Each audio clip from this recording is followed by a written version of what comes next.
Mesdames et messieurs, bonjour, bienvenue à l'émission. Monsieur Stéphane, vous allez bien ce matin? Oui, ça va bien. J'ai été absorbé qu'est-ce par que mes tu regardes lectures spéciales sur les jeux gays. Ouais. Très belle revue. Est-ce que ça appartient à ton groupe, ça? Non, ça a failli. Oui, c'est bien, ça s'est épaissi. C'est très bien fait, c'est un très beau magazine. Belle revue avec de belles photos sur les Outgames. Si vous voulez voir nos athlètes. Les athlètes sont dans le Oui, gars, filles. Vous savez, c'est pas tous des gays là, qui participent aux compétitions. C'est une compétition mixte. Écoute, la compétition, là, on va y revenir dans un instant. Je veux qu'on parle d'abord du Liban parce que c'est toujours ça qui nous préoccupe. Oui. Le casque bleu qui a été tué a été identifié. Oui, au Canadien de l'Ontario. Stephen Harper a pris une position en disant « Je suis pas tout à fait convaincu, on pose des questions puis on attend des réponses. » Mais j'ai compris pourquoi Stephen Harper a pris 24 heures pour réagir. Donc, Vous savez, à la télé, quand on est dans les maritimes, c'est 1 heure plus tard, mais en politique, c'est une journée plus tard. Il a réagi du Nouveau-Brunswick. Une journée plus tard dans les maritimes. Non, mais il a réagi. J'espère que tu n'essaies pas de défendre ce nez brun-là. Est-ce qu'on connaît les détails? Ah! Celle-là est bonne. Moi, j'aurais aimé savoir quelle question Harper a posée à Olmert quand il l'a appelé. Tu sais, là, en diplomatie internationale, tu sais comment ça marche. Quand tu veux manifester contre un pays qui vient de faire une gaffe, tu fais pas une conférence de presse au Nouveau-Brunswick. Tu fais ta conférence de presse à Ottawa et tu dis, voici, mesdames et messieurs, j'ai convoqué à mon bureau l'ambassadeur israélien au Canada et je lui ai posé des questions. Ça n'a pas été fait. Je suis en maudit parce que là, on commence à s'attaquer à nos Canadiens. J'ai expulsé l'ambassadeur israélien et je l'ai renvoyé à Jérusalem ou à Tel Aviv. Ça n'a pas été fait. Voyons donc, penses-tu qu'on va faire ça? Ah oui, comment se fait-il que le deuxième Canadien, maintenant, a été arrêté ce matin? Un géographe qui était de passage là-bas et qui prenait des photos de la frontière. Il a été intercepté par les services secrets israéliens. Apparemment qu'on ne comprend pas. On peut-tu prendre des photos? On peut-tu prendre des photos des crimes de guerre des Israéliens? Et là, c'est un Canadien qui s'est fait arrêter, Harper, point beau. Ouais.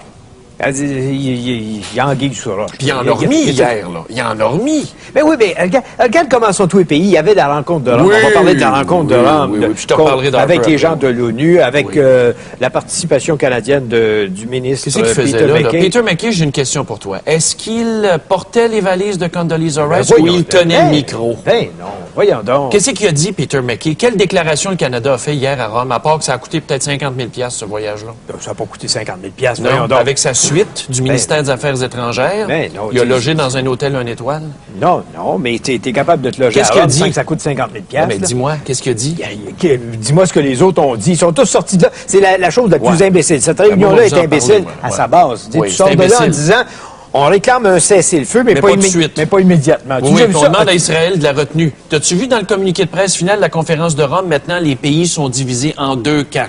D'une part, les pays européens qui ont de la culture et qui savent faire la diplomatie et les pays arabes, d'une part. Et d'autre part, le triumvirat des États-Unis, de la Grande-Bretagne et du Canada. On fait partie du triumvirat. Puis Harper, hier, qui dit au Nouveau-Brunswick, qu'est-ce qu'un casque bleu faisait là dans un pays en guerre? Écoute-moi bien, mon petit gars en culotte courte, là. Mon petit Steven, je vais faire ton éducation un matin. Les casques bleus en 56, c'est vrai qu'ils intervenaient dans des pays relativement stables. Il y avait une mission de non-agression pour stabiliser. Mais sais-tu, mon petit Steven, que depuis un certain nombre d'années, oui, le mandat des casques bleus a changé, puis tu le savais pas. Alors, retourne donc à tes livres de diplomatie. Oui, les casques bleus peuvent être offensifs quand la population civile est menacée quand ils interviennent dans un pays. Alors, qu'est-ce qui se passe au Liban depuis 2 semaines? La destruction complète de la population civile. Les casques bleus n'avaient pas à partir. Ils avaient été avisés 10 fois dans la même journée de ne pas tirer, puis l'armée disait, oui, inquiétez-vous pas, on ne tirera pas sur nous autres. As-tu vu la nouvelle à l'effet que les civils reçoivent des appels téléphoniques d'Israël en disant, sortez de vos maisons, on est en veille de bombarder. Tu crois ça, toi, la désinformation hitlérienne des Juifs d'Israël dans l'armée?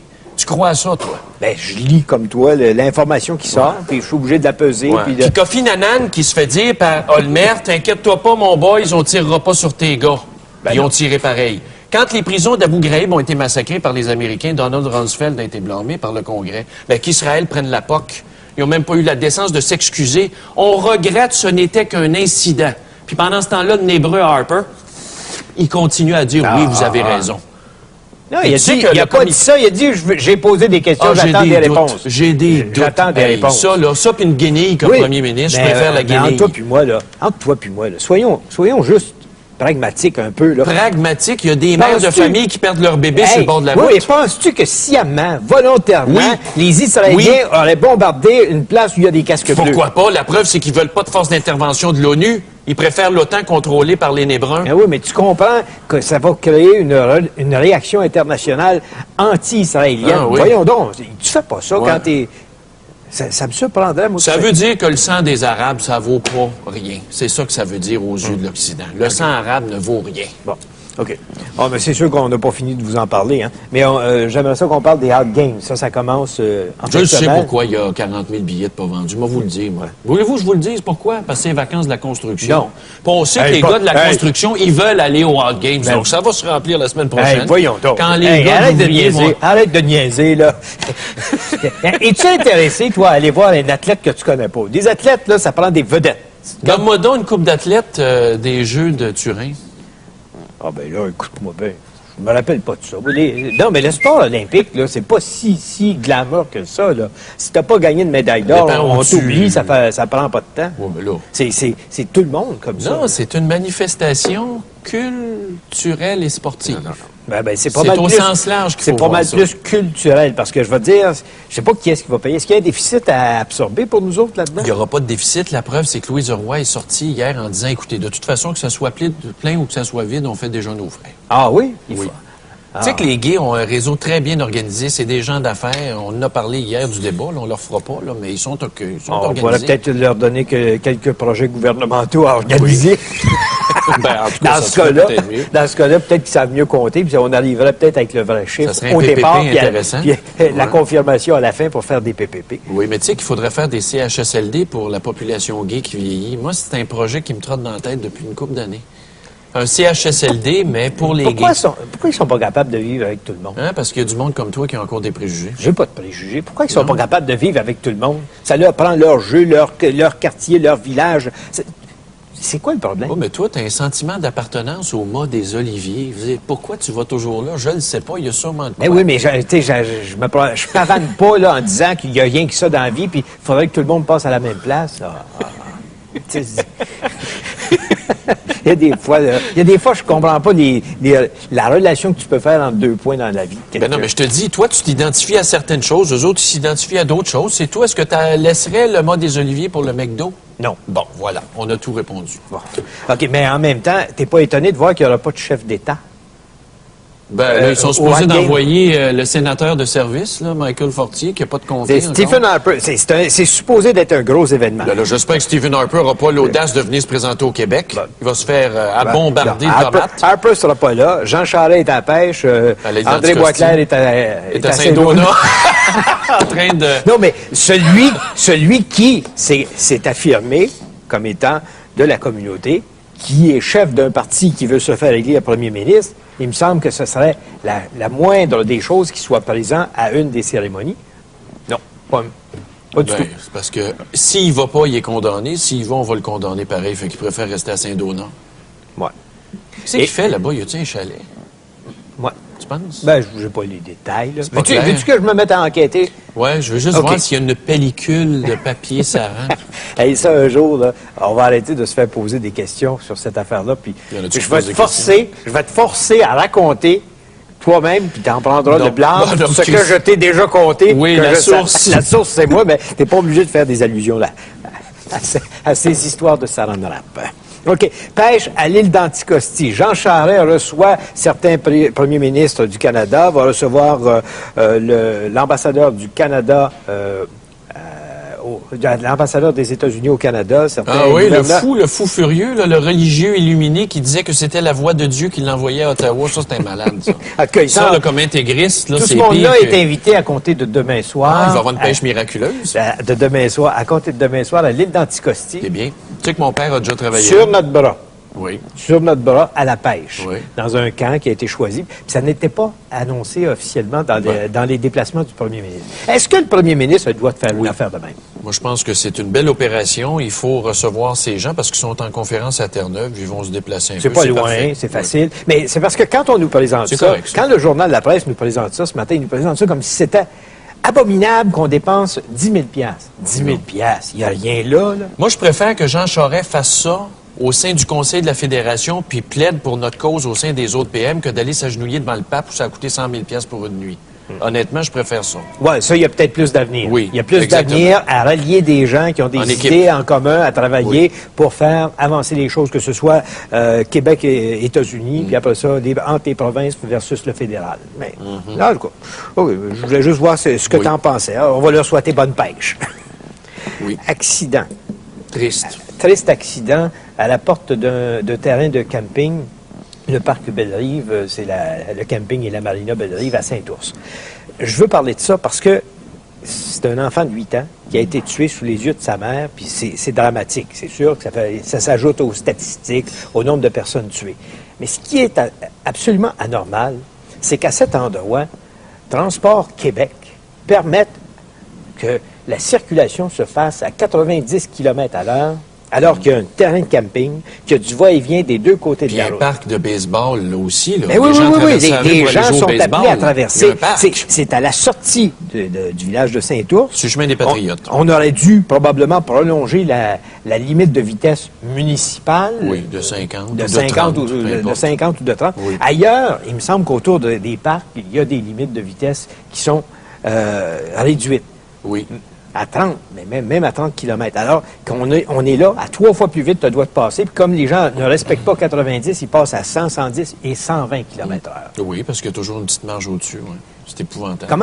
Comment qu'on peut forcer des ingénieurs, des ingénieurs là, qui sont supposés être des bols, là, qui pensent à la circulation, à aller s'asseoir là au moins une journée? Non, tu ne perds pas de temps à t'asseoir. Moi, je regardais les commentaires, le maire de Saint-Ours, le propriétaire du lac, du camping, c'est pas de sa faute, là. Ah non, c'est pas de leur faute, mais moi, c'est là, sûr. je vais te raconter un cas personnel, puis on va le faire cet automne. C'est rendu que les vannes chez nous, au lieu de passer par la route numérotée, la route provinciale, ils passent par une route alternative en plein milieu du village chez nous, où il y a 2 parcs, puis il y a une école. Les vannes passent là. Ben, j'ai des petites nouvelles pour toi. J'irai pas m'asseoir avec le ministère des Transports. On va mettre des bumps, là, des dos down. Ah oui? Ça fait que c'est fini. Ben oui, mais tu peux pas mettre des dos down. Saint-Ours ne peut pas arriver et poser des dos down sur la route à Saint-Ours, sur le chemin des Pourquoi? Parce Patriotes. que c'est une route provinciale? Oui. Mais la ville peut quand même mettre des avertisseurs, des clignotants, ralentissez. Il y a moyen d'alerter les gens. Tu n'es pas obligé d'attendre après le MTQ, mais là, le MTQ va dire « Ça prend ma permission pour poser les pancartes ». Savez-vous ce qu'on dit au MTQ dans le temps qu'il ne veut pas agir?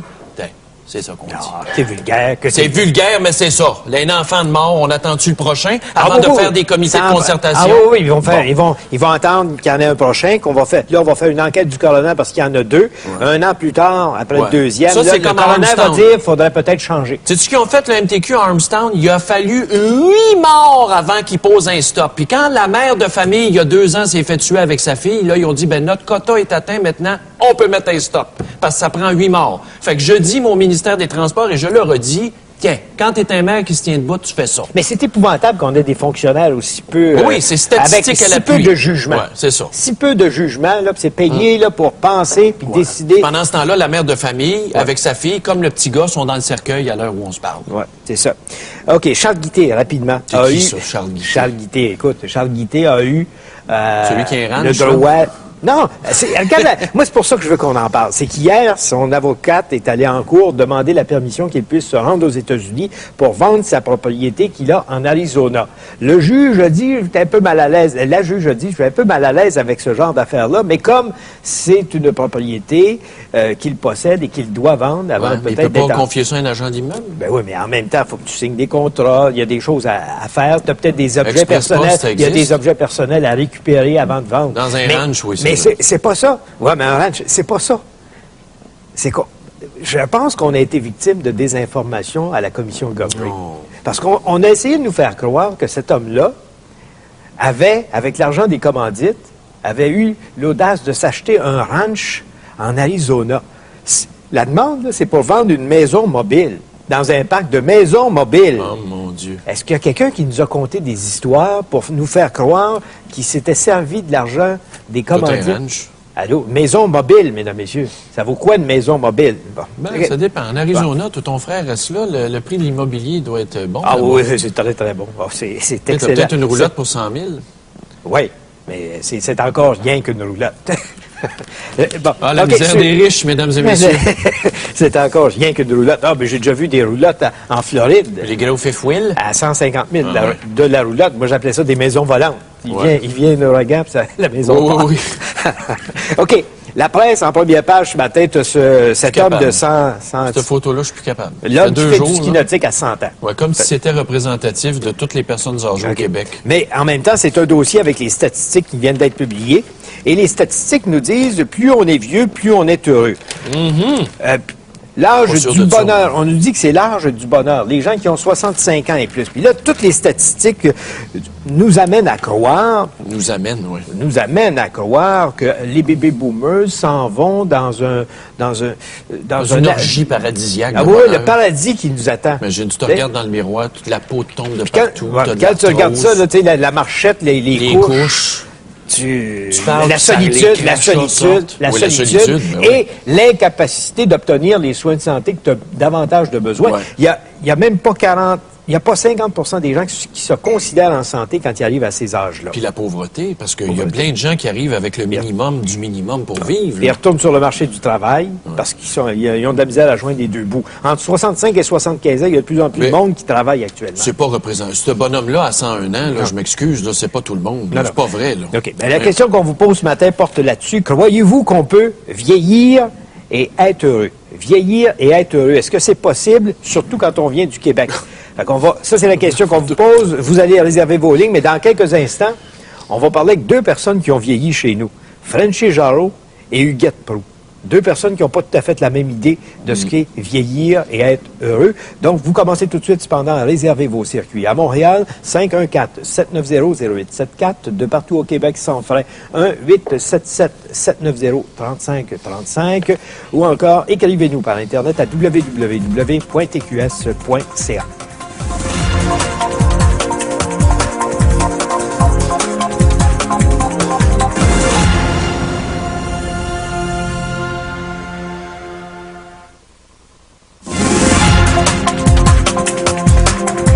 On a un peu de misère ce matin avec les conclusions de Statistique Canada sur le bonheur de vieillir. Je pense que c'est questionnable. Puis pour poser des questions là-dessus, nous avons deux personnes qui ont respectivement aujourd'hui 83 et 84 ans, que vous connaissez probablement, Huguette Proulx et Frenchy Jarreau, qui sont tous les deux en ligne. Bonjour à vous deux. Bonjour. Bonjour. D'abord, Madame Proulx, oui, quand vous lisez ça, plus on vieillit, plus on s'amuse. Croyez-vous que c'est vrai? D'abord, monsieur, j'ai pas eu le temps de lire la presse aujourd'hui. Vous m'avez réveillé en pleine nuit. Ah bon, OK. Oui. J'ai dit, je vais faire mon petit café pour commencer. Et comme je ne suis pas du tout pitonneuse, je sais pas ce que j'ai fait à ma télécommande, j'arrivais pas à me dépatouiller. Ah bon. Et puis à vous trouver. Non, là, vous nous avez. Alors, je vous ai, puis je vous ai éteint, là, parce que c'était trop fort. Okay. Comme je travaille sur le téléviseur lui-même, je suis encore plus gauche. Ah bon. Bon, la gaucherie, ça fait partie de la vieillesse. La gaucherie? Oui. On devient gauche, on devient vulnérable. Et comment? Vous savez, quand on dit retomber en enfance, c'est très vrai. On est comme des enfants. Rien nous fait un plaisir sans nom, mais la moindre petite chose nous cause de la peine. Si on est, par exemple, une semaine sans voir un téléphone de nos enfants, tout de suite, on s'imagine qu'il y a un drame. Et je suis pas la seule comme ça, parce que je suis dans une maison de retraite et on parle avec les uns, on parle avec les autres, et en règle générale, il y a une nouvelle philosophie en ce moment, hein? Les gens ont toujours le meilleur médecin, le meilleur dentiste. Ah, ils ont un avocat comme il n'y en a pas deux. Et puis, quand ils ont besoin de tout ce monde-là, ils vous appellent pour savoir le nom du autre. Ah oui. Bon. Alors, il y a des gens qui ont cette philosophie-là qui disent, on n'est pas si mal quand même. Elles sont convaincues qu'elles ont de beaux restes. Ben, moi, je suis convaincue que la vieillesse, c'est une maladie en soi. Ah oui. Ah ouais. Quand De Gaulle disait, il disait pas seulement des bêtises, quand De Gaulle disait la vieillesse est un naufrage, ben c'est vrai.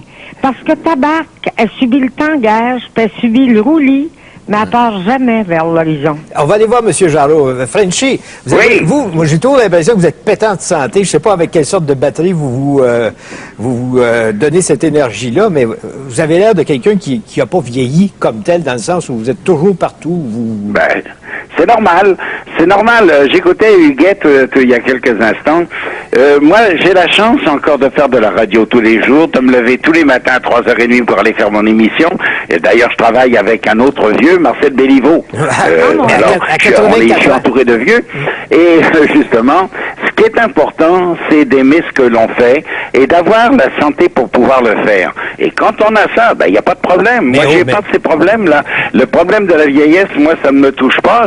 Je vais avoir 84 ans dans quelques semaines et je ne me sens pas vieux parce que quand je fais quelque chose, j'aime ce que je fais, j'aime mon travail, j'aime les gens avec qui je travaille et j'aime l'atmosphère dans laquelle je travaille. Et c'est ça qui est important. Le jour que je n'aurais plus ça, par exemple, effectivement, j'aurais des problèmes. Mais Frenchy, c'est pas vrai que vous n'avez pas dû ralentir à quelque part. Ben, il faut... je ralentis, mais j'ai pas le temps de ralentir. J'ai pas le temps. Je fais de la sculpture, je fais de la peinture. J'ai pas assez de mes journées et je vais en vacances et puis je voyage. Je reviens justement de Rome où il y a quelques semaines j'ai eu l'occasion d'aller me balader. Et personnellement, je ne me sens pas vieillir parce que je ne veux pas vieillir. Je ne pense pas au mot vieillir. Et comme j'ai un entourage qui me permet de vivre encore sans vieillir, alors il y a pas, je me casse pas les oreilles pour rien. Mais c'est une situation exceptionnelle quand même. La majorité des gens se ramassent dans un CHSLD, le dépérissement. Ben Ce que oui, Mme ben Proulx oui. disait, moi j'ai peur de ça. Je le vois venir moi-même, j'ai pas 40 ans. Ça va Là, être j'ai difficile. pas compris votre question, là. Non, mais au fond, vous, votre situation, c'est pas la situation de tout le monde. Moi, je commence à faire de l'arthrose dans mes pieds, puis je commence à dépérir, puis j'ai pas 40 ans, imaginez à 70. C'est vrai? Ben oui, mais j'allais dire... Non, il faut penser une chose. La vie, elle vaut la peine d'être vécue. Oui. Moi, je l'ai vécue depuis des années je vis tous les jours, de chaque instant. Je m'intéresse à la nouvelle, je m'intéresse à tout ce qui se passe dans le monde, et je suis curieux. Et ça m'aide aussi pour vivre, parce que la curiosité, c'est une chose très importante. Et j'écoute tout ce qui peut se dire, j'écoute ce qui peut se faire. Et puis c'est tout. Mais le matin, quand j'arrive en onde, je suis exactement comme je suis maintenant, en santé, puis c'est tout. Mais vous, Mme Proulx, là, vous ne seriez pas capable de le suivre. Ben, jamais dans 100 ans. Écoute, Frenchy, Jeannette Bertrand et puis son partenaire, là, Frenchy, Béliveau, Marcel. Oui. Bon, ben ce sont des phénomènes de la nature. On l'a vu quand Jeannette est revenue, tout le monde disait c'est Dieu possible à son âge. Et puis elle n'a pas besoin de ça pour vivre, c'est parce qu'elle aime ça. Et c'est vrai. Et je trouve ça admirable, mais c'est pas la règle générale, il s'en faut. D'abord, les hommes, dès qu'ils prennent leur retraite, ça leur coupe les deux jambes parce que leur travail, c'est la chose essentielle pour eux. La deuxième étape, quand ils perdent leur permis de conduire, ben là, c'est le premier bras qui s'en va, là. C'est Deux vrai, ça. jambes, un bras parti, ça vit pas mal moins bien. Puis pour les femmes, quand on pense qu'on ne peut plus séduire, c'est une arme terrible, la séduction. Mais quand tu tentes partout, là, puis que tu te lèves le matin en te disant « J'ai mal où, moi, ce matin? Ben, c'est à telle enseigne que quand j'étais dans une autre maison de retraite, on s'appelait entre nous les Tamalous. Les Tamalous? Oui, Tamalous Ah ce oui. matin. Ah oui. C'était les Tamalous qu'un monsieur promenant en autobus. Mais quand il avait dit ça à ses copains, ils ont dit tu as un autobus de Tamalous. Mais c'est quoi ça pour l'amour du Saint-Ciel? Puis là, il a dit ben c'est les pensionnaires qui prennent mon autobus, ils sont pas aussitôt arrivés dans l'autobus, qui se demandent les uns les autres, Tamalous, toi, un matin? Ah, ça doit être difficile, ça. Bon, hier soir, tiens, je mangeais à la salle à manger avec deux messieurs puis une dame, des résidents de l'endroit. Et il y a un monsieur, on parlait justement de la vieillesse, puis on trouvait pas ça particulièrement drôle. Alors, un des messieurs a dit, puis qui est bien élevé, puis qui est civilisé, a dit, vous allez m'excuser si je vous dis quelque chose de vulgaire, mais la vie, c'est une tartine de merde. Et plus on vieillit, moins il y a de pain. C'est Ah, je vrai. l'ai trouvé excellente. On rit, là, mais c'est pas drôle, mais c'est Non. vrai. Oui. C'est vrai. Remarquez. Mais c'est la lucidité qui leur fait dire ça, quand même. Oui. Ben oui, mais ils ont pas tous perdu. Mais vois-tu, d'abord, c'est la mémoire qui s'en va, hein. Ça, là, on est distrait, on oublie, on fait une liste pour aller au marché, ben on la laisse sur la table. On arrive au marché, oh mon Dieu, ma liste, je l'ai laissée sur la table. Bon. Les gens mêlent les jours, mêlent les heures, mêlent les événements. n'oubliez pas de me dire qu'il y a un party là, tel soir, comme demain, nous autres, on en a un. Et vous risquez d'oublier. Les parties, je les oublie jamais. Moi, j'aime beaucoup ça, les parties. Okay. Même quand on me tue au cours d'un party. Oh, c'est vrai, on vous a déjà fait mourir, hein? Oui, Oui, le 14 février, le jour de la Saint-Valentin. Ils vous ont déjà fait mourir, oui. Frenchy, est-ce que vous conduisez encore votre véhicule? Oui, tous les matins. Tous les matins? Tous les matins et tous les jours. J'ai pas de problème de ce côté-là. Et je viens de me faire l'opération justement sur les yeux pour les cataractes. Et j'ai été opéré le lundi et le mercredi matin, j'étais sur la route. Je voyais très clair et puis j'ai pas de problème, je sais pas. Bon, mais merci à tous les deux d'avoir été avec nous ce matin pour parler de votre façon de vieillir à chacun. Merci, au revoir. Alors, croyez-vous qu'on peut vieillir et être heureux? Parce que dans la presse de ce matin, on vous dit, plus on vieillit, plus on s'amuse. Est-ce que c'est vrai au Québec? On prend vos appels tout de suite après.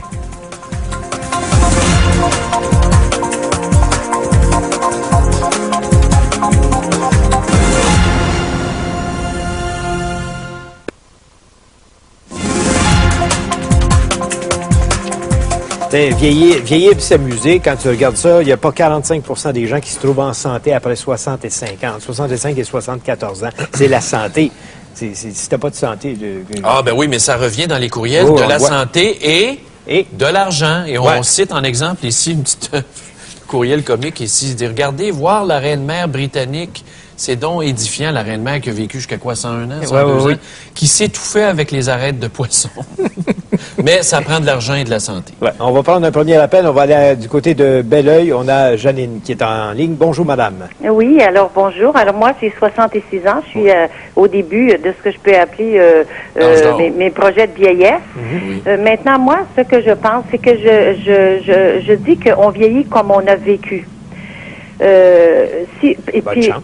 Oui, c'est vrai. Moi, je trouve qu'on est comme vieux, là, si vous voulez, ce qu'on a été comme jeune. Si on a accepté puis si on a aimé la vie, on acceptera puis on aimera la vieillesse. Puis pour moi, c'est là le secret du bonheur. Maintenant, il faut aussi accepter que l'amour, ça va en descendant. En ce sens que si on attend les appels de nos enfants, il faut accepter que nos enfants vont aimer leurs enfants et ça ne va pas vers le haut. Alors quand les vieux comprendront ça, ils s'ennuieront moins, ils seront plus heureux. Moi, c'est comme ça que je vois la vie. Mais il n'y a rien qui vous fait peur? Non, eh bien, c'est la logique. Comment est-ce qu'on pourrait dire à nos enfants de retourner vers nous alors qu'ils ont eux-mêmes leur progéniture? On le fait avec nos parents. Mais quand vous dites, là, on vieillit comme on a vécu, c'est vrai, ça. C'est vrai. Ça, je crois si vous avez aimé la vie, vous aimerez la vieillesse, vous aurez des projets, vous acceptez. Il y a des choses à accepter tout au cours de la vie. Quand on a des enfants, on fait ce qui va avec, on fait des sacrifices. Maintenant, quand on va vers la vieillesse, si on laisse un peu derrière, si on laisse à nos enfants le droit de vivre, je pense qu'on a aussi. Alors, on peut se prendre un peu de bon temps. Et c'est peut-être là que réside ce qui est marqué dans le journal, que les vieux ont l'impression d'être plus heureux. Ça, on parle d'une certaine quantité, un certain pourcentage. Les autres, ils attendent les appels de leurs enfants, ils les trouvent sans cœur, ils trouvent un tas de choses. Ça va vers le bas, ça va pas vers le haut. Alors, laissez donc vos enfants aimer leurs enfants et puis s'occuper de leur progéniture et puis occupez-vous donc de vous. Moi, c'est ce que je dis quand je vois des vieux qui se lamentent. OK, merci, Janine. Merci de votre appel. Mais la solitude, c'est la remarque que c'est pas juste pas juste chez les personnes âgées. Tu as juste à regarder combien d'espace on consacre aux rencontres aujourd'hui, parce que c'est du monde tout seul qui écrit dans ce genre de petites annonces-là. La solitude au Québec, là, c'est une chose, je ne sais pas si c'est particulier au Québec, là, mais c'est une chose qui rend les gens malheureux. Oui, mais toi, tu vas-tu vivre vieux? Souhaites-tu vivre vieux? Chez nous, on vit pas mal vieux. Non, mon père a 84 ans. Si je suis en santé comme eux, oui. Puis riche, fait que c'est correct. C'est pas une question de richesse. C'est pas une question de richesse. Non, mais moi, je suis pas sûr que je voudrais vivre vieux. Sincèrement, ça m'intéresse pas. Mais ça dépend comment ça se fait. Moi, j'ai de la graine de révolutionnaire. Donc, t'as-tu déjà vu un révolutionnaire dans les CHSLD? Non, parce que ça revole? Non, parce que les bouteilles vont revoler, c'est certain. On va aller à Sherbrooke. On a un appel de Nicole. Nicole, bonjour. Oui, bonjour, monsieur. On vous écoute. Moi, j'ai 61 ans, bientôt 62. Et pour moi, je crois pas que la vieillesse, c'est ce qu'on a vécu au début, là, tu sais, pas du tout. J'ai eu une très belle vie au début, mais là, la santé, pas la santé, la maladie s'est emparée de moi. Et puis maintenant, ben, je dois vivre dans un petit logement. J'avais une maison, j'ai dû la vendre, j'ai dû utiliser ces argents pour vivre. Là, je suis rendue sur l'aide sociale. Je paie 600 $ de logement par mois, parce que je dois avoir un ascenseur là où je demeure.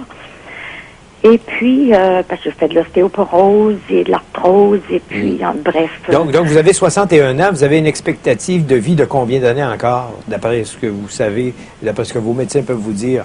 Ah bien, comme l'ostéoporose que je fais, le médecin me considère comme une personne de 74 ans. Ouais. J'ai toujours de la douleur, j'ai de la médication à prendre et tout. Je ne peux plus aller avoir un emploi ou quoi. Et même mon médecin m'a enlevé le golf, il m'a enlevé tout ça. Je vous dis, j'ai eu une vie très bien, mais quand la maladie s'empare de nous, c'est pas si évident. Ça devient une prison. Et des fois, tu vois, ça frappe jeune, parce que 61 ans, on ne dira pas que c'est une vieille personne. Oui, ça, je te dis, la photo de la presse, c'est pas Nicole. Merci, Nicole. Bonne chance. Merci beaucoup, M. Gendron. Bonjour. Tu sais, ce que vit Nicole, il y a plein de monde qui le vivent, tu le disais, dans la solitude ou tout seul. C'est pas vrai, la presse, de nous présenter ça comme une affaire de Comme si c'était le fun d'être vieux. Lise à Gatineau, maintenant. Bonjour. Bonjour. On vous écoute. Bonjour. Ça fait tellement longtemps que je veux vous parler. Bon.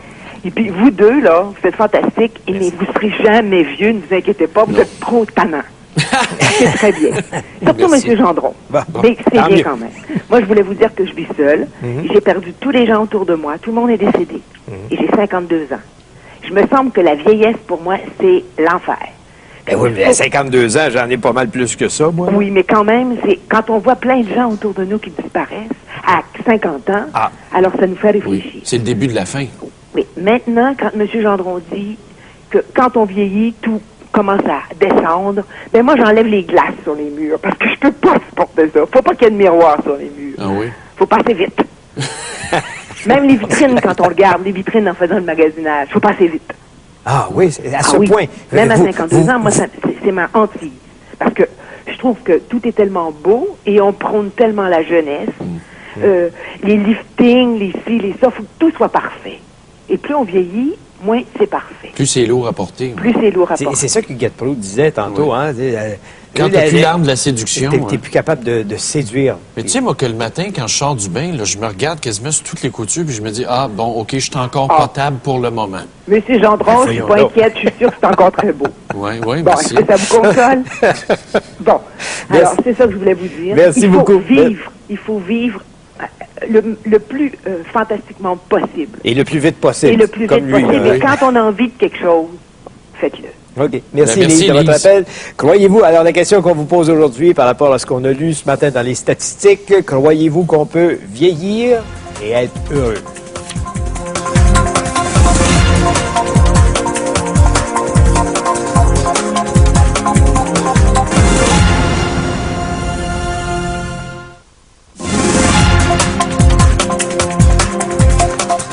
J'ai deux courriels ici. Jacques Vaillant qui dit ça prend de la santé puis un peu d'argent. Sans ça, c'est de la misère. C'est vrai. C'est de la misère. L'argent est important. J'ai aussi Sandra qui a 28 ans à Saint-Zotique. Elle a dit je ne crois pas qu'on peut vieillir et être heureux quand on est seul. Puis elle raconte une histoire qui est assez pathétique de gens qui prennent leur retraite et qui se retrouvent seuls rapidement après à cause du cancer. Elle dit le cancer sépare des couples, puis une fois qu'ils sont séparés, ces gens-là deviennent complètement désemparés par la vie. Tu as beau avoir un peu d'argent, la solitude. Encore une fois, la solitude. C'est l'histoire banale qui arrive, c'est que tu arrêtes de travailler, tu tombes sur le cancer, tu es mort. Ouais. Ah, ouais, toute ta vie. Et jeune en plus de ça. Oui. Et si Cathy qui dit de Pointe-aux-Trembles, bonjour mon cher Stéphane, j'espère que tu vas être aussi beau vieux que tu l'es aujourd'hui. Et je crois que oui, à 34 ans, je commence à dépérir. Il faut être en santé, je crois que c'est essentiel. Ne lâche pas, surtout, je t'aime. Tu me fais rire à tous les matins, vous faites une équipe du tonnerre, tu vois quand même. Ben oui, on fait une équipe du tonnerre, mais tu t'aimes, c'est ça l'affaire. Non, elle m'aime. Ah, OK, c'est correct. OK, on prend un appel à Venise en Québec, on va aller rejoindre Régent. Bonjour. Salut, mon Charles. Bonjour. Remarque, Stéphane, c'est pas un monsieur qui est laid non plus. C'est un beau bonhomme. Je le sais. Moi, j'ai 72 ans. Oui. J'ai pris ma retraite à l'âge de 60 ans. C'est les 12 plus belles années de ma vie. Venez en Québec, écoute, vous êtes dans un beau coin quand même. Oui, monsieur. Ouais, le lac, c'est beau, l'air est pur. Moi, je fais du conditionnement physique tous les jours. Je joue au golf une fois par semaine. Je marche mon 18 trous. Je fais attention à ce que je mange. Je fais attention à ma santé. Et naturellement, je suis peut-être chanceux d'être en santé. Mais ça va bien. Je suis très, très heureux d'être à la retraite. Puis j'espère que ça va durer encore longtemps. Fait que dans la vie, il faut que tu te prépares avec des projets. Moi, j'ai des projets d'avenir. Mais pas de santé, tu peux pas avoir de projet. C'est ça le problème. Non, c'est la réalité de bien des gens. OK, il y a beaucoup de gens qui sont malades parce qu'ils s'assoient devant leur roulotte, par exemple, ou leur maison, puis ils font aucun conditionnement. Faut que tu t'entraînes un petit peu. Faut que ton corps, là, il vieillit, alors faut que tu t'allonges pour qu'il continue à essayer de rester jeune. Pas que les articulations rouillent. C'est ça. Merci à les gens de votre appel. Moi, j'ai un projet d'avenir, moi. Vers l'âge de 97 ans, c'est là où j'aimerais mourir, assassiné par un mari jaloux. Un mari jaloux. Salut, mon Stéphane. Merci, Régent. On va aller à Repentigny maintenant. On a Huguette qui est en ligne. Bonjour. Bonjour à vous deux. On vous écoute. Vous êtes vraiment une équipe formidable. Merci. Vous devriez être diffusé en fin de soirée. Oui. Pour ceux qui ne peuvent pas vous écouter le matin, parce que c'est exceptionnel, votre émission. Merci. C'est bon, merci. Bon, moi, j'ai 57 ans. Mon médecin m'a déclaré invalide il y a 5 mois. Et j'attends toujours une compensation du gouvernement. Et en attendant, je suis passée à travers toutes mes économies. Et c'est ma mère qui va me prêter de l'argent pour que je puisse continuer de payer mes comptes, etc., etc. Ça, c'est le premier point. Le deuxième point, ma mère a 77 ans, est veuve depuis le mois de décembre. Et elle a l'emphysème. Elle paye 70 livres. Elle habite seule en ce moment. Elle est à l'oxygène 24 heures par jour. Et des journées comme on a eu cette année, cet été, c'est vraiment l'horreur. Elle ne peut même pas descendre pour aller manger à la salle à manger. Elle doit faire monter ses plats. Et elle est essoufflée seulement aller à la salle de bain. Alors, ça vous donne une idée. Et le troisième point que je voulais vous apporter, c'est que quand on n'a pas la santé, on peut rien faire. Et la vie est très, très, très ombragée. Donc, c'est pas parce qu'on est vieux qu'on est heureux. Et non, c'est pas parce qu'on est jeune qu'on l'est non plus, mais quand on a la santé, c'est extraordinaire. Et le troisième point, c'est que où ma mère demeure, c'est un très, très gros complexe à Montréal-Nord. Et il y a 3 semaines, il y a une dame qui s'est jetée en bas du 8e étage parce que ses enfants l'avaient placée là pour ne pas s'en occuper, avoir à s'en occuper. Et malheureusement, elle n'acceptait pas sa situation de solitude. Et elle s'est jetée carrément en bas du 8e étage. Donc, des suicides chez les personnes âgées. On n'en parle pas souvent, mais ça existe. Ah non, on n'en parle pas souvent parce qu'on... C'est tabou. Non, c'est pas tabou, c'est qu'il y a une certaine règle. Parce qu'on sait très bien, chez les personnes âgées comme chez les autres, quand il y a des suicides, qu'on les diffuse comme médias d'information, ça en entraîne d'autres. On essaie d'être un peu plus discret là-dessus pour éviter que ça fasse ça se transforme en traînée de poudre, ces affaires-là. Merci beaucoup, Huguette, de votre appel. Merci. On va aller au duplex, c'est-à-dire duplex en notre jargon à nous, c'est qu'on s'en va à Québec retrouver Jean-Luc Lavallée pour connaître le sujet du Grand Journal à midi aujourd'hui. Jean-Luc, bonjour. Bonjour. Alors, on vous écoute. De quoi parlez-vous aujourd'hui? Bien, on s'interroge aujourd'hui sur l'âge minimal pour conduire les véhicules hors route. Est-ce que ça doit être 14, 16, 18 ans? Et là, on parle de tout type de véhicules confondus, de véhicules moteurs. Pourquoi? Parce qu'hier, en Montérégie, hier soir, il y a une adolescente de 15 ans qui a été impliquée dans un accident. Elle était sur un scooter et elle est morte. On ne veut pas faire, évidemment, le procès de cet accident-là, qu'elle soit responsable ou non. Ça n'a pas d'importance, mais on s'interroge vraiment sur l'âge minimal. Parce que, vous savez, récemment, ça fait vraiment pas longtemps, ça fait à peu près 1 mois et demi, on a modifié la loi au Québec sur l'âge minimal pour conduire un véhicule hors route. C'est passé de 14 à 16 ans. Bravo. Par contre, sur la route, c'est encore 14 ans. Vous pouvez conduire une mobilette, il n'y a aucun problème. Fouille-moi pour la cohérence. Là. Où est-ce qu'on l'a mis? Dans le fond de la poche, on a caché la cohérence, qu'on dit, nous autres, au Québec, on n'est pas obligé à ça. Mettons qu'on peut se questionner sur la pertinence de cette loi-là versus la route. Dans le trafic, il me semble que c'est un petit peu plus dangereux. Ouais. Bon, on s'interroge là-dessus. Donc, ce midi, 14, 16 ou 18 ans? 14, 16 ou 18 ans. La question est posée, on va voir ce que les gens vont dire. Merci beaucoup, Jean-Luc. Alors, je vous rappelle la question qu'on vous pose ce matin concernant le vieillissement et les statistiques qui viennent d'être publiées. Croyez-vous qu'on peut vieillir et être heureux?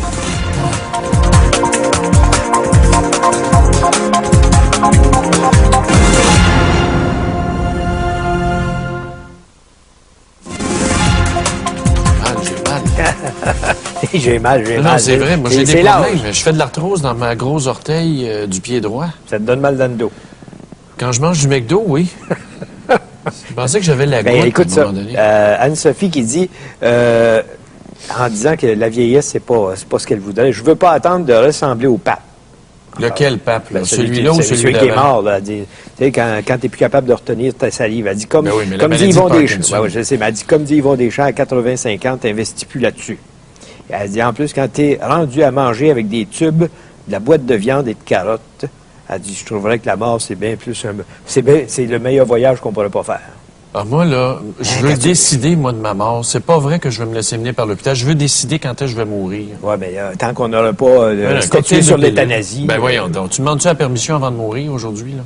Bon, OK. C'est triste. Moi, j'ai des courriels assez tristes de personnes âgées. Huguette de Sept-Îles, Florence de Chicoutimi, c'est ça, qui disent, c'est pas vrai, cette histoire-là. Si t'as pas la santé, tu deviens prisonnier de ton corps. Je pensais pas que ce serait aussi difficile. Je suis limité. C'est pas drôle du tout. Ça doit être d'une tristesse. Ces gens-là sont laissés à eux-mêmes. Puis on essaie de nous faire croire. Là, puis t'as vu l'âge des gens qui nous ont appelés, là? Oui. 51, 57 ans, 61 ans. On n'appelle pas ça des vieux à cet âge-là? Non, mais avec le type de société qu'on a aujourd'hui, oui, si t'es pas le top shape, tu deviens exactement discarté. OK, on va à la Saint-Calixte. On a un appel de Roger. Bonjour.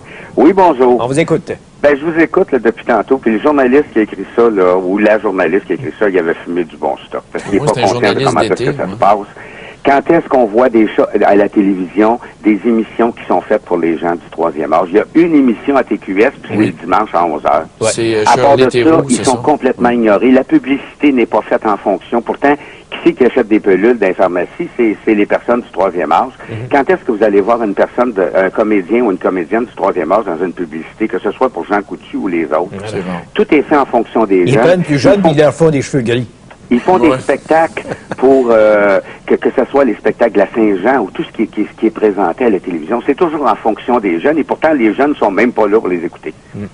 Alors, c'est sûr qu'en publicité, quand tu parles avec une agence de publicité, quand ils viennent acheter, ils disent toi, as-tu des gens de 25 à 44 ans? Des 25 à 44 ans, on va investir pour faire de la publicité. Tous les autres, ce qu'on appelle le pouvoir gris, là, c'est de la chenoute. Mais ça peut changer. Pour les compagnies. Ça peut changer avec ta génération qui va vieillir, ça peut changer. Je suis pas sûr. Au niveau du nombre. Je suis pas sûr. Le problème est au niveau de ceux qui dirigent, qui, la plupart du temps, ont l'âge, le même âge que la clientèle du troisième âge. Mais ils décident, eux autres, que tout ce qui est plus vieux. Moi, je monte des spectacles pour les personnes du troisième âge, puis je peux vous le dire. Et combien d'artistes vont dire, par exemple, on se fait dire, ah ben t'es trop vieux, et c'est pas d'aujourd'hui, là. Ça fait longtemps que ça existe, là. Il y en a plein là, de comédiens qui se font dire, ben vous êtes trop vieux, malheureusement, ou des chanteurs ou des chanteuses. Coudonc, Juliette Huot, es-tu morte ou oh, ben oui, ben non. Cette femme-là, elle était pas jeune dans le temps de Saint-Fourier, je l'adorais. T'es une bonne grand-mère, une bonne madame, elle est morte. Ah oui, oui. Ah ben, j'ai mon voyage. OK, merci Roger. Merci Roger de votre appel. On va à la Saint-Eustache rapidement. Réal, bonjour, on vous écoute. Bien, bonjour messieurs, félicitations, j'aime votre émission. Merci. Mais, j'ai 67 ans, j'ai presque pas le temps de me faire à manger. Ben, je joue au golf 4-5 fois par semaine. C'est un méchant marshal aussi, un patrouilleur, mais j'aime jaser, ça paraît pas. Se tenir occupé, se tenir en forme, c'est très, très important. On n'a pas le temps de tomber malade, je suppose. J'ai été chanceux à date. Ouais. Mais faut continuer, il faut se tenir occupé. L'hiver, je fais conditionnement 3 fois par semaine, jockey 4 fois, je suis chauffeur bénévole pour les cancelleux 2 jours par semaine. Aïe, aïe. Mais vous devez être à l'aise financièrement quand même. Relatif. C'est ça. Je suis pas millionnaire, je suis pas. Mais ça vous permet de faire des loisirs puis d'être un homme actif dans sa communauté encore. Tu sais, vous avez les moyens, un peu les coups des franges. Là. Oui. Allez-vous être capable de garder ce rythme-là encore 10 ans, 15 ans, financièrement et de santé, ça? La santé est bonne, elle est encore très bonne. Malheureusement, je fume encore un paquet de cigarettes par jour. Oui. Ouais, ben un jour, je vais arrêter. Je vais peut-être être 6 pieds sous terre, je sais pas. OK. Merci beaucoup, Réal. On va aller. Bonne on va écouter maintenant Muguette à Trois-Rivières. Bonjour. Hey, Moi, vous parlez, là, c'est un cadeau du ciel. Allez-y, faites ça vite, parce que ça achève. Puis M. Gendon, je lui donnerais plein de becs. Ah bon, OK. Ah, je l'aime. Puis toi aussi, là, le monsieur à côté, là, son ouais, partenaire, Richard, là. continue. OK? Moi, j'ai travaillé, d'abord, j'ai 67 ans le 31 juillet, lundi. OK. Je me sens comme à 25. OK. Bon. Puis la fin de semaine, là, je vais faire mes commissions. Je dis à mon mari, je m'en vais voir mes chums. OK? Fait que là, le monde, il ne croyait pas ça que je vais avoir 67 ans. Jamais. Dis pas ton âge, jamais. Puis je me sens, puis je suis belle. Je m'aime. C'est ça. Je me trouve Voilà belle. une des recettes. Moi aussi, OK? je me dis ça. Ouais. C'est vrai que ça marche. C'est ça. Puis j'ai travaillé 20 ans pour la vieille génération chinoise en restauration, de la soie. Mais quand ils ont vendu à des jeunes, ça a été capote parce que c'est des gamblers, puis c'est pas pareil. Fait que mon mari, il dit, reste donc ici, au salaire que je fais, il travaillait pour Kroger. Fait que aujourd'hui, mon mari est passionné. Mon mari puis moi, j'ai presque rien, parce que j'ai toujours travaillé en dessous du salaire minimum. Mais mon mari puis moi, on a 35 000 de pension par année. Puis on ça... vit bien, puis on est bien, puis c'est ça. Puis ma fille... Merci beaucoup, je vous arrête là-dessus, c'est déjà tout. Terminé. Juste en terminant, Paul a dit, la vieillesse, c'est le pire châtiment de la vie. C'est vrai que c'est pas facile. Merci, au revoir à demain. Bonne fin de semaine.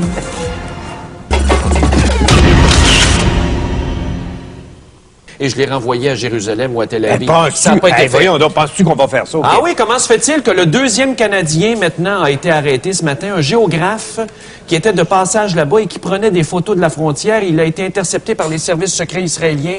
Apparemment qu'on ne comprend pas. On peut-tu prendre des photos? On peut-tu prendre des photos des crimes de guerre des Israéliens? Et là, c'est un Canadien qui s'est fait arrêter, Harper Poimbeau. Ouais.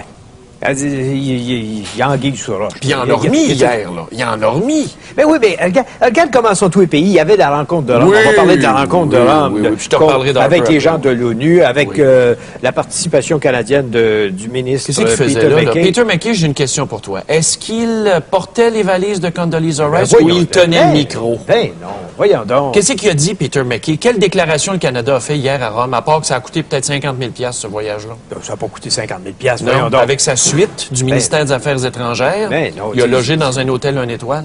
Non, mais tu es capable de te loger à Rome sans que ça coûte 50 000 mais dis-moi, qu'est-ce qu'il a dit? Dis-moi ce que les autres ont dit. Ils sont tous sortis de là. C'est la chose la plus imbécile. Cette réunion-là est imbécile à sa base. Tu sors de là en disant... On réclame un cessez-le-feu, mais pas immédiatement. Oui, on demande à Israël de la retenue. T'as-tu vu dans le communiqué de presse final de la conférence de Rome, maintenant, les pays sont divisés en deux camps. D'une part, les pays européens qui ont de la culture et qui savent faire la diplomatie et les pays arabes, d'une part. Et d'autre part, le triumvirat des États-Unis, de la Grande-Bretagne et du Canada. On fait partie du triumvirat. Puis Harper, hier, qui dit au Nouveau-Brunswick, qu'est-ce qu'un casque bleu faisait là dans un pays en guerre? Écoute-moi bien, mon petit gars en culotte courte, là. Mon petit Steven, je vais faire ton éducation un matin. Les casques bleus en 56, c'est vrai qu'ils intervenaient dans des pays relativement stables. Il y avait une mission de non-agression pour stabiliser. Mais sais-tu, mon petit Steven, que depuis un certain nombre d'années, oui, le mandat des casques bleus a changé, puis tu le savais pas. Alors, retourne donc à tes livres de diplomatie. Oui, les casques bleus peuvent être offensifs quand la population civile est menacée quand ils interviennent dans un pays. Alors, qu'est-ce qui se passe au Liban depuis 2 semaines? La destruction complète de la population civile. Les casques bleus n'avaient pas à partir. Ils avaient été avisés 10 fois dans la même journée de ne pas tirer, puis l'armée disait, oui, inquiétez-vous pas, on ne tirera pas sur nous autres. As-tu vu la nouvelle à l'effet que les civils reçoivent des appels téléphoniques d'Israël en disant, sortez de vos maisons, on est en veille de bombarder? Tu crois ça, toi, la désinformation hitlérienne des Juifs d'Israël dans l'armée? Tu crois à ça, toi? Ben, je lis comme toi l'information qui sort, puis je suis obligé de la peser. Puis Kofi Annan qui se fait dire par Olmert, t'inquiète-toi pas, mon boy, on tirera pas sur tes gars. Ils ont tiré pareil. Quand les prisons d'Abu Ghraib ont été massacrées par les Américains, Donald Rumsfeld a été blâmé par le Congrès. Qu'Israël prenne la POC. Ils n'ont même pas eu la décence de s'excuser. On regrette, ce n'était qu'un incident. Puis pendant ce temps-là, le Hébreu Harper, il continue à dire, oui, vous avez raison. Non, il a pas dit ça. Il a dit, j'ai posé des questions, j'attends des réponses. J'ai des doutes. J'attends des réponses. Ça puis une guenille comme premier ministre, je préfère la guenille. Entre toi puis moi, soyons...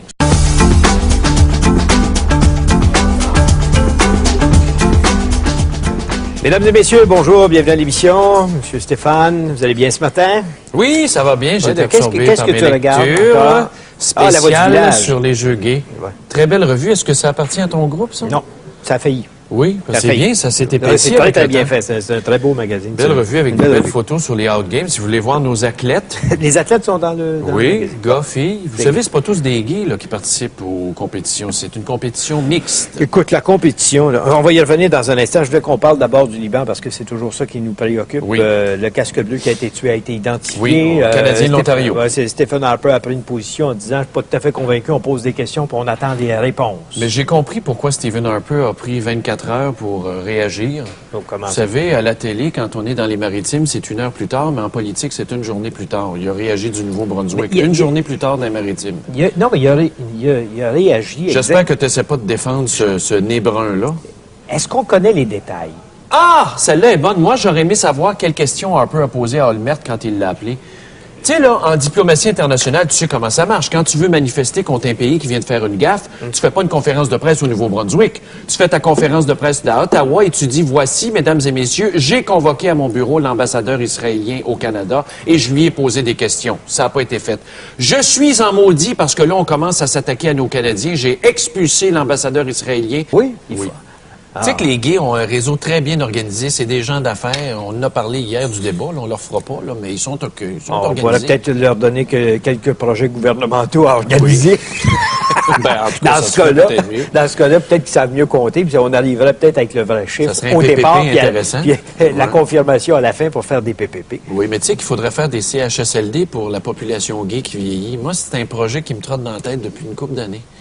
Un CHSLD, mais pour les gays. Pourquoi ils sont pas capables de vivre avec tout le monde? Hein? Parce qu'il y a du monde comme toi qui a encore des préjugés. J'ai pas de préjugés. Pourquoi ils sont pas capables de vivre avec tout le monde? Ça leur prend leur jeu, leur quartier, leur village. C'est quoi le problème? Oh, mais toi, tu as un sentiment d'appartenance au mât des Oliviers. Pourquoi tu vas toujours là? Je le sais pas. Il y a sûrement de quoi. Mais oui, mais je pavane pas là, en disant qu'il y a rien que ça dans la vie, puis il faudrait que tout le monde passe à la même place. Il y a des fois, je comprends pas la relation que tu peux faire entre 2 points dans la vie. Ben non, mais je te dis, toi, tu t'identifies à certaines choses, eux autres, ils s'identifient à d'autres choses. C'est toi, est-ce que tu laisserais le mât des Oliviers pour le McDo? Non. Bon, voilà, on a tout répondu. Bon. OK, mais en même temps, t'es pas étonné de voir qu'il n'y aura pas de chef d'État? Ben, là, ils sont supposés d'envoyer le sénateur de service, là, Michael Fortier, qui n'a pas de comté. Stephen Harper, c'est supposé d'être un gros événement. Ben là, j'espère que Stephen Harper n'aura pas l'audace de venir se présenter au Québec. Ben, il va se faire bombarder de tomates. Harper ne sera pas là. Jean Charest est à la pêche. André Boisclair est à... Soyons juste pragmatique un peu. Là. Pragmatique, il y a des mères de famille qui perdent leur bébé sur le bord de la route. Oui, et penses-tu que sciemment, volontairement, les Israéliens auraient bombardé une place où il y a des casques bleus? Pourquoi pas? La preuve, c'est qu'ils veulent pas de force d'intervention de l'ONU. Ils préfèrent l'OTAN contrôlée par les nez bruns. Oui, mais tu comprends que ça va créer une réaction internationale anti-israélienne. Ah, oui. Voyons donc, tu fais pas ça quand t'es... Ça me surprendrait, moi. Ça veut dire que le sang des Arabes, ça vaut pas rien. C'est ça que ça veut dire aux yeux de l'Occident. Le sang arabe ne vaut rien. Bon, OK. Bon, mais c'est sûr qu'on n'a pas fini de vous en parler, hein. Mais j'aimerais ça qu'on parle des Outgames. Ça commence en Je sais pourquoi il y a 40 000 billets de pas vendus. Moi, vous le dire, moi. Voulez-vous que je vous le dise pourquoi? Parce que c'est les vacances de la construction. Non. Puis on sait que les gars de la construction, ils veulent aller aux Outgames. Donc, ça va se remplir la semaine prochaine. Voyons donc. Quand les gars arrête de niaiser, là. Es-tu intéressé, toi, à aller voir un athlète que tu connais pas? Des athlètes, là, ça prend des vedettes. Donne-moi donc une coupe d'athlètes des Jeux de Turin. Ah ben là, écoute-moi bien. Je me rappelle pas de ça. Non, mais le sport olympique, là, c'est pas si glamour que ça, là. Si t'as pas gagné de médaille d'or, on t'oublie, ça prend pas de temps. Ouais, mais là... C'est tout le monde comme ça. Non, c'est une manifestation culturelle et sportive. Non. Ben, c'est pas mal au plus, sens large qu'il faut c'est pas mal plus culturel, parce que je vais te dire, je sais pas qui est-ce qui va payer. Est-ce qu'il y a un déficit à absorber pour nous autres là-dedans? Il n'y aura pas de déficit. La preuve, c'est que Louise Roy est sortie hier en disant, écoutez, de toute façon, que ça soit plein ou que ça soit vide, on fait déjà nos frais. Ah,